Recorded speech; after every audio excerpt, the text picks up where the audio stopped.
la Maison des Esprits. On est super contents. On vous avait demandé les questions. Et on a eu des questions. Dès ce matin, on en avait 2, donc on est hyper contents. Et des questions super intéressantes et super pertinentes. Donc on va tout de suite vous répondre. Alors, on a une première question de Larentia. Lorsqu'on se réveille toutes les nuits, toujours à la même heure, par exemple 3h du matin, est-ce que ce serait dû à des bas? Excellente question et merci de l'avoir posée, c'est super et on y répond tout de suite. Tout de suite. Avant de commencer, si vous ne savez pas ce qu'on entend par le terme bas, donc on peut aussi les appeler les égrégores, je vous invite à faire une petite pause sur cette vidéo et à aller consulter la vidéo précédente. Je vous mets l'icône juste là. Et oui. Pour que vous puissiez vous mettre à jour un petit peu parce que c'est quelque chose qui est assez long à expliquer et le faire sur toutes les vidéos, ça va vous assommer clairement. Mais si on voulait résumer, on dirait c'est un petit parasite énergétique. Voilà. Qu'on crée nous-mêmes avec nos énergies négatives, en gros. Faisons très simple. Donc, si on se réveille toutes les nuits, à 3h du matin. À 3h du matin. Alors, on va répondre à cette question et on va y répondre dans le détail parce qu'elle est hyper intéressante et parce que ce n'est jamais aussi simple. Et non. Et oui, si je pouvais répondre avec une phrase, ça irait tellement plus vite, mais malheureusement, et non. ce ne seraient pas des bonnes questions en même temps. Voilà. Du coup, on va faire un petit peu de théorie scientifique pour le coup. Pour commencer, on va vous parler du cycle du sommeil. Le cycle du sommeil, chez l'adulte, il dure 1h30. Pendant 1h30, vous passez par toutes les phases de sommeil. Je vous la fais très simple. En gros, vous allez descendre du sommeil léger au sommeil profond. Pendant le sommeil profond, votre corps recharge ses batteries et à la fin... complètement se décontracter. Exactement. Et à la fin, vous avez le sommeil paradoxal qui est le moment où vous rêvez. Vos rêves durent à peu près 20 minutes par cycle et vous enchaînez les cycles en moyenne entre 6 et 8 par nuit. Donc des cycles de 1h30 à chaque fois. Jusque-là, c'est la base. C'est la base. Donc en fait, vous n'allez rêver concrètement que 20 minutes par cycle et il faut savoir qu'au royaume des rêves, vous êtes complètement protégé. On vous fera une vidéo si ça vous intéresse sur le royaume des rêves.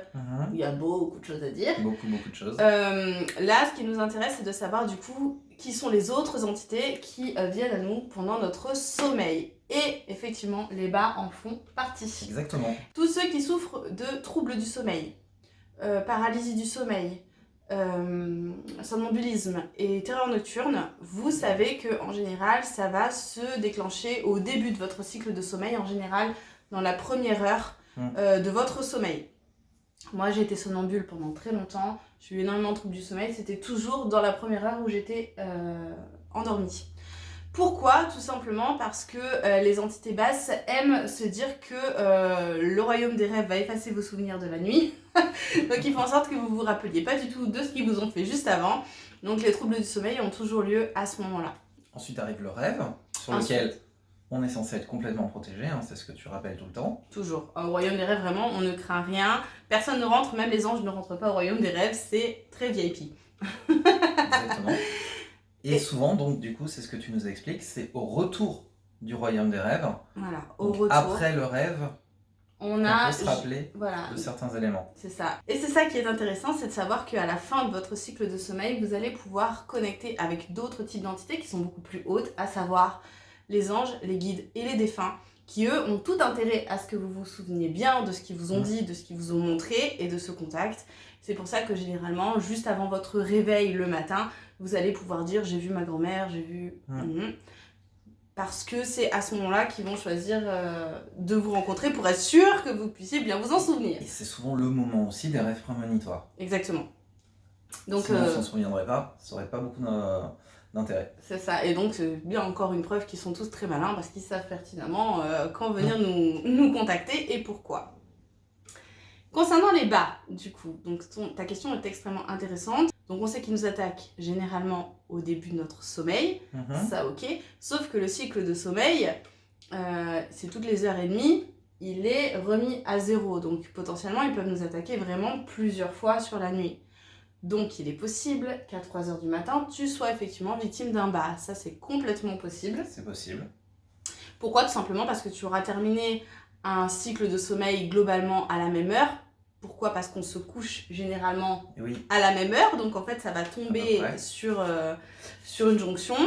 Et donc, l'entité basse va pouvoir venir te grignoter pendant la nuit. C'est possible. Ça pourrait assez bien coller en plus, parce que si quelqu'un se couche à 23h30, à 3h du matin, on est à 3 cycles. C'est ça. Et très souvent, vous verrez que, alors c'est pas forcément 3h pile, vous verrez que ça peut tomber toujours, je sais pas si c'est pour vous, 3h20, toutes les nuits, vous vous réveillez.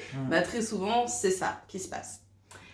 Et la question qui est aussi sous-jacente, oui, c'est pourquoi 3h? Pourquoi 3h? Eh bien, figurez-vous que j'ai posé la question il y a quelques semaines au Roi des Rêves, parce que c'est une question qui vraiment... Attention dinguerie. Attention dinguerie. La réponse, on pourrait s'imaginer que c'est un truc de fou, sauf que lui-même m'a dit, Charline, c'est pas 3h. Il me dit, parce qu'en plus vous changez d'heure. Selon votre saison, c'est pas la même heure. Il dit, nous, on n'a pas d'horloge, c'est pas 3h. Il me dit, en fait, c'est le moment où le vivant, donc c'est pas que l'humanité, c'est le vivant, est le plus vulnérable. C'est le moment finalement où la plupart des êtres vivants dorment et baissent sa vigilance, donc qu'elle soit énergétique ou simplement en conscience. Et donc du coup, c'est malheureusement un bon moment pour les entités basses, du coup, de nous grignoter, de nous attaquer, et ça peut nous réveiller du coup. Exactement. Et c'est pour ça que parfois, les gens vont réussir très bien à s'endormir, n'auront pas de problème, et autour de 3h du matin, vont se retrouver complètement assaillis par tout un tas de troubles du sommeil. Eh bien, c'est simplement pour ça, c'est parce qu'à ce moment-là, vous êtes le plus vulnérable et vous êtes le plus appétissant, du coup. Malheureusement. Attention cependant, il y a aussi une option qui est purement médicale, et je me dois absolument d'en parler, c'est l'apnée du sommeil. Donc l'apnée du sommeil, c'est vraiment quelque chose qui est physique, qui est physiologique. Et tout simplement, il est possible que votre corps, à une heure fixe, que ce soit 3h ou une autre heure, cesse de respirer pendant plusieurs minutes. D'un coup, il réactive la respiration, ce qui vous réveille. Donc il faut toujours aussi vérifier ça. Je crois qu'avec des montres connectées maintenant, on peut le savoir. Elles font assez bien leur boulot. Les cardiologues, sinon les pneumologues ont tout le matériel pour vérifier les cycles du sommeil. Exactement. Donc voilà, évidemment qu'il y a plusieurs raisons qui peuvent vous réveiller à 3h du matin. Et il faut quand même pas oublier le pan médical qui, pour le coup, n'est pas à négliger non plus. Pour le coup, tu as posé la question, l'apnée du sommeil, c'est pas du tout ésotérique. Ah non, ça n'a rien de... Autant des fois on a des 50-50, 70-30, là c'est 0. On espère qu'on a bien répondu à la question. Laurentia, t'hésites pas. C'est avec grand plaisir, n'hésitez pas à nous communiquer toutes vos questions et on va passer tout de suite à la suivante. Deuxième. Comment peut-on sortir d'un égrégore que l'on aurait créé ou récupéré à l'occasion d'un burn-out? D'accord, donc là c'est très intéressant puisque du coup on parle d'un égrégore qui est créé par nous-mêmes. Parce que c'est vrai que les entités basses qui viennent vous embêter la nuit, il faut savoir que c'est pas nécessairement vous qui les avez créées. C'est pas tout à fait la même chose, ça peut, mais c'est pas obligé. C'est pas obligé. Elles se baladent, elles ont leur vie et elles peuvent très bien s'accrocher à nous un jour où on est moins vigilant ou qu'on est au mauvais endroit. Du coup, il faut savoir que ces égrégores-là qui viennent vous embêter la nuit peuvent souvent simplement se promener dans l'immeuble si vous habitez ou dans le quartier. C'est des êtres qui vont un petit peu aller embêter tout le monde. Et c'est aussi une stratégie. Là, du coup, cette question elle est intéressante parce que c'est un égrégore qui est personnel. Exactement. Qu'on a soi-même créé suite à un burn-out. Et qu'on peut peut-être même ressentir en termes de respiration sans qu'on a la cage thoracique qui fonctionne pas bien. On peut avoir aussi un peu des idées noires qui reviennent en permanence. Donc on est typiquement sur une possibilité d'égrégore. Et donc du coup, la question d'Angélique, c'est comment on fait pour s'en sortir ? Comment on fait pour s'en sortir ? Eh bien, il y a des tas de solutions et il y en a une que tu peux essayer déjà toi-même, ça va être de l'affamer. Alors, comment on affame un égrégore ? Très bien. Et du coup, on essaye de ne pas lui donner à manger. Qu'est-ce qui mange un égrégore ? Si on part sur un égrégore de burn-out, on va être sur des mauvaises énergies, des mauvaises pensées, une mauvaise opinion de soi-même. Donc, on essaye de casser le cycle, on essaye de sortir, par exemple, de faire des activités qui nous plaisent. Alors, ce sera contre-intuitif. Tout ce qui est contre-intuitif à ce moment-là est plutôt très très bien. Faire des activités qu'on aime, ça peut être de la cuisine, ça peut être du repassage, ça peut être des sorties en plein air, ça peut être aller voir des amis. T'as quand même dit que le repassage c'était une activité qu'on aime. Moi je tiens. Là, je t'adore. Hein. Là ça va être chaud. Alors toi tu aimes peut-être le repassage. Alors pas du tout, par contre. Il ose le dire. Par contre les jours où je suis très stressé, ça peut m'arriver de repasser pour justement casser le truc, pour faire du nettoyage. Donc vous remarquerez que j'ai tilté parce que je sens que vous avez tilté. Il a dit repassage. Il a dit repassage, mais il est fou. Oui, un peu. Mais pas que. Du coup, pour résumer... La théorie de... La pensée positive. Voilà, et surtout d'affamer, avec en idée, effectivement, d'affamer l'égrégore, qui risque quand même de ne pas se laisser faire, et qui risque de faire tout ce qu'il peut. Bah, lui, il a envie de vivre, hein, le pauvre, quelque part. Le pauvre. Et du coup, il va être très contrarié, et il va déclencher en lui des séquences de protection. C'est ça. En fait, ce qu'il faut que vous fassiez, si on veut être extrêmement concret, il faut identifier ce dont il se nourrit. Donc, un égrégore, là on parle du burn-out, mais ça peut être un égrégore de dépression, de rupture, de tout ce qu'on veut. Il faut identifier en fait votre émotion principale. Si votre émotion sur le burn-out, ça peut être juste l'estime de vous, par exemple, de dire ouais, je suis qu'une merde, ça marche pas, machin. Il faut, à chaque fois que vous allez avoir des pensées qui collent sur la nourriture de l'égrégore, chanter l'idée et tout de suite partir sur du coup de la valorisation. Mais non, je suis une bonne personne, je m'adore, je suis capable, tout ça. Alors ça peut paraître très idéal, très... Ouais, très pensée positive. Hein, très flonflon parfois. Moi j'aime bien dire flonflon. Personne ne dit flonflon. Bah oui, moi je le dis. Moi j'aime le flonflon. C'est love, flonflon. Mais c'est la seule manière que tu peux utiliser pour toi-même.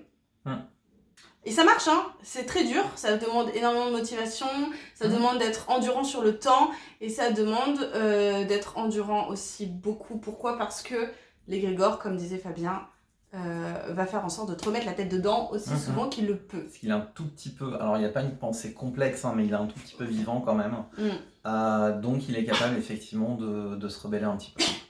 Et surtout, je pense que ce qui est très très important, c'est de se rappeler qu'on a beau être très très fort en énergétique, en spiritualité, on est relativement mauvais déjà pour faire tout ce qui est auto-diagnostic, et on est aussi très mauvais souvent pour s'auto-traiter. L'auto-traitement, c'est un défi.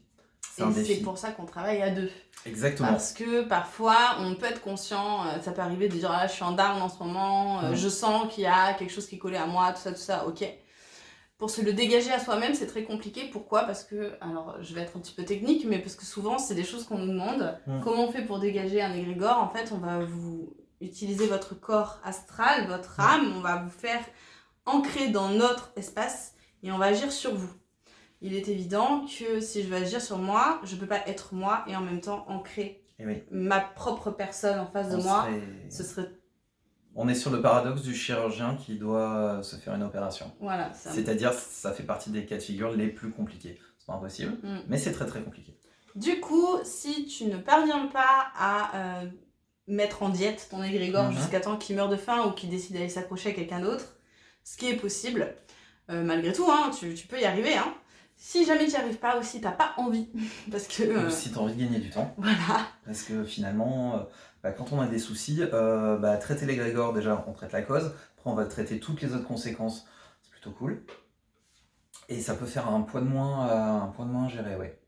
Donc nous, on est là pour ça. Et nous, on aime d'ailleurs beaucoup ce genre de soins. Parce que on a été réellement formés donc, par des hauts qui nous ont montré concrètement comment faire. C'est un petit peu notre spécialité et notre différence par rapport à tous ceux qui vont te dire j'ai le magnétisme dans mes mains, j'envoie l'énergie et puis l'énergie va où elle doit aller. L'énergie, c'est... Voilà, je ne suis qu'un réceptacle et un conducteur. C'est ok, mais dans le cas d'un égrégore, ça va lui passer autour. Et ça va pas exactement faire ce qu'il faut. Voilà, donc nous c'est vrai qu'on on a été formés, on a été guidés pour ça, donc on sait exactement le faire. Donc il faut savoir qu'il y a deux options.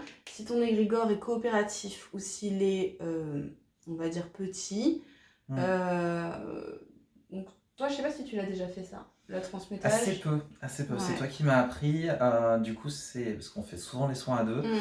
Du coup, c'est plutôt toi qui le fais la transmutation, ouais. Donc, je fais ce que j'appelle donc la transmutation, c'est-à-dire que je vais donner à l'égrégore des émotions à moi qui sont positives. Donc, je vais lui donner de l'amour ou de la bienveillance, ou peu importe, selon le profil de la personne.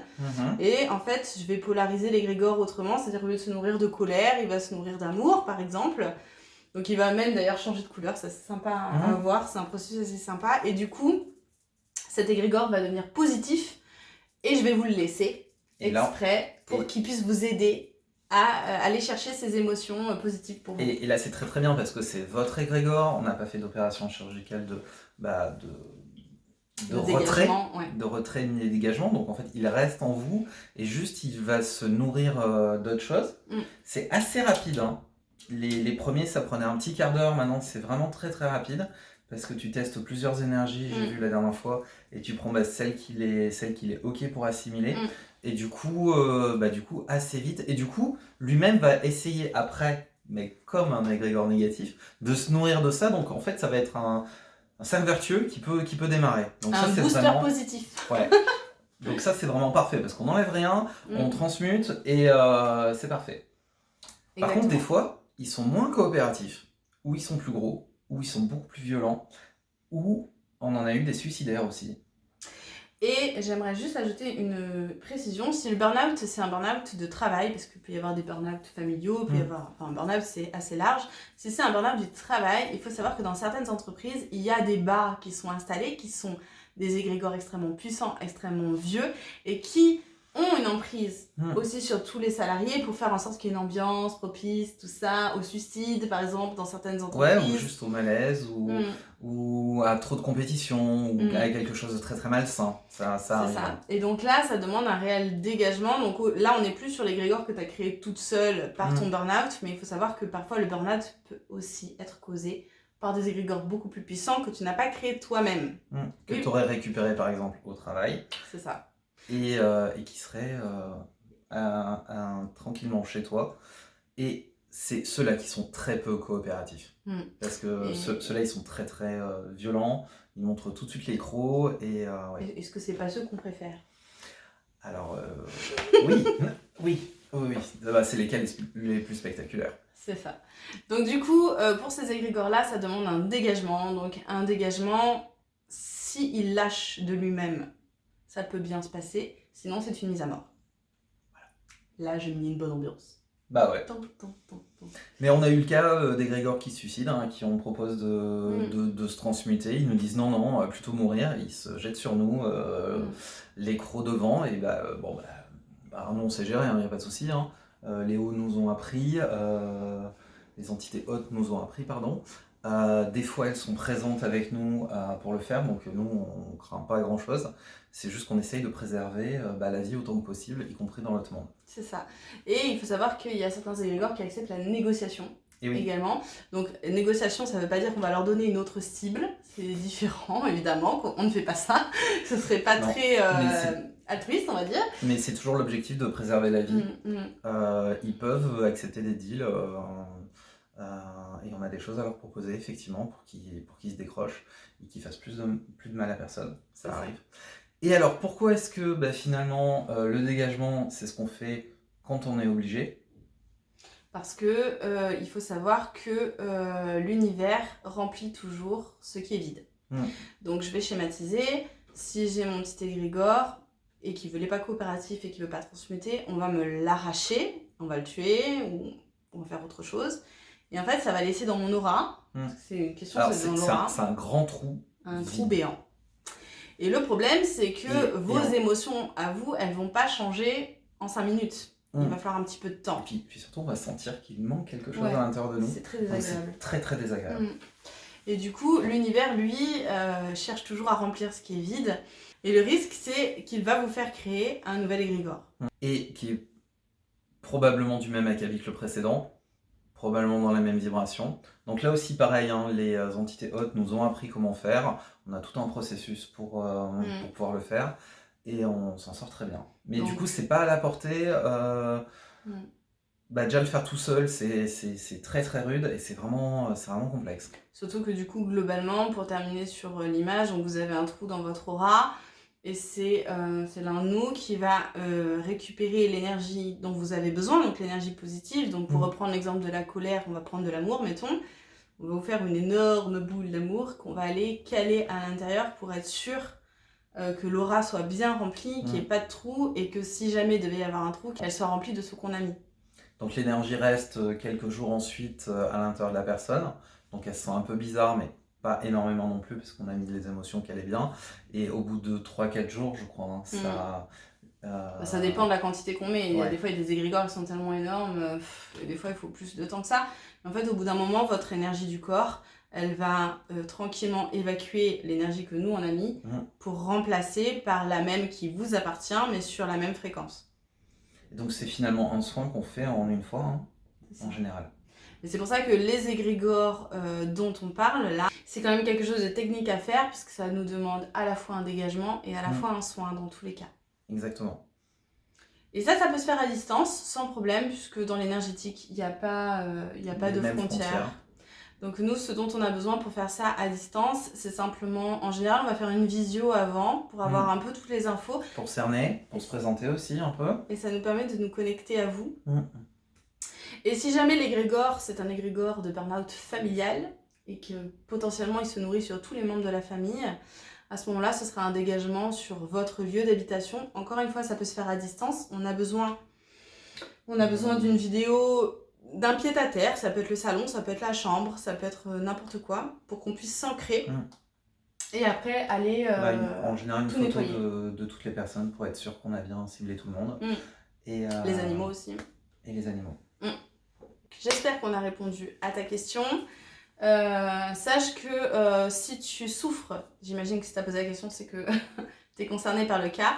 Si tu souffres de ça, nous, c'est quelque chose qu'on peut réellement faire pour toi, donc te soulager au moins de cette grosse partie du burn-out. Ça changera rien en contrariété, hein, dans ta vie physique, ça va pas changer quelque chose à ton travail, les gens vont pas être plus sympas ou moins sympas, mais bon, c'est quand même... Ceci dit, on peut mettre une petite carapace après. Oui. C'est vrai que le fait de savoir, le fait de savoir d'où ça vient, déjà, pour le consultant qui vient nous voir, ça permet de mieux comprendre l'environnement dans lequel il est, prendre plus de recul aussi potentiellement. Nous, on peut mettre une petite carapace autour et on peut faire en sorte que ça aille mieux. Et il faut savoir aussi que le burn-out, c'est différent si tu travailles encore sur le lieu ou si tu as changé de travail. Parce que si tu ne remets plus jamais les pieds là-bas, le soin il va être fait globalement sur toi. Maintenant, s'il y a un égrégore ou une entité basse qui est implanté sur ton lieu de travail, à ce moment-là, c'est encore un dégagement supplémentaire.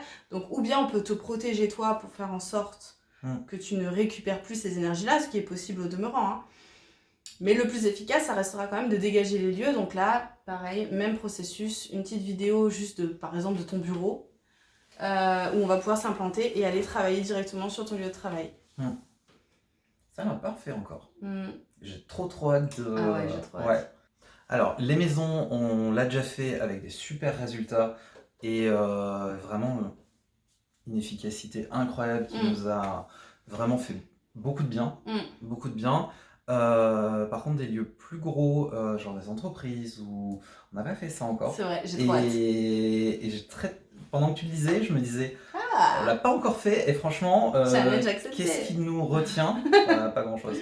Donc, on aimerait beaucoup. Ouais. Et de la même manière, pour tous ceux qui travaillent, alors là, je fais une aparté, je me permets, je digresse. Vas-y. Pour ceux qui travaillent dans les pompes funèbres. Oui. Ah, je lance un sujet. Alors il faut savoir que parfois c'est pas tellement des défunts qu'on va trouver dans les pompes funèbres, étonnamment, parce que les défunts sont plus souvent auprès de leur famille ou carrément passés directement. Par contre, on trouve beaucoup d'égrégores, des égrégores de douleur, de chagrin. Qui viennent voir s'il n'y a pas deux, trois petites billes d'énergie à grappiller sur les corps. 2-3 âmes désespérées et pleurées à la perte de quelqu'un qu'on aimait. Donc ça c'est pareil, si vous travaillez dans le milieu donc des pompes funèbres ou de la mort en général, sachez que ce sont des énergies qu'on trouve énormément. On en trouve aussi beaucoup dans les églises, je trouve. Je trouve aussi. Il faut savoir que dans les églises, on peut parfois croiser l'Esprit Saint, mais on peut surtout et très souvent croiser des gens beaucoup moins sympas, étonnamment. Pour ces raisons-là, c'est que souvent dans les églises, ce sont des gens désespérés qui vont pour chercher de l'aide, en général. Oui. Donc là, il y a bonne chance. C'est des lieux qui sont chargés d'histoire en plus pour certaines églises. Donc oui, on a... C'est des bonnes adresses pour les égrégores. Donc voilà, c'était important pour moi de faire juste cette petite digression parce que c'est vrai que on a tendance à pas s'en rendre compte, mais parfois c'est pas seulement nous qu'on doit protéger ou nettoyer, mais des fois c'est beaucoup plus global. C'est ça. Voilà. En tout cas, nous on est ravis, absolument ravis de ces 2 premières questions. N'hésitez pas, vous pouvez même en mettre en dessous. Nous on a prévu de faire plusieurs vidéos par semaine, donc les questions-réponses, là je vois qu'on vient de passer... un bon moment et parce que ça nous fait très plaisir, donc n'hésitez pas, vous nous posez les questions, on répond. Vous pouvez nous suivre sur les réseaux et nous poser toutes vos questions, peu importe le réseau que vous choisissez, ça a priori il n'y a pas de problème pour nous, on saura les trouver. Pensez à bien suivre toute notre actu parce qu'on vous prépare des dingueries très prochainement et on vous fait des bisous. Prenez soin de vous. Bye bye. Au revoir.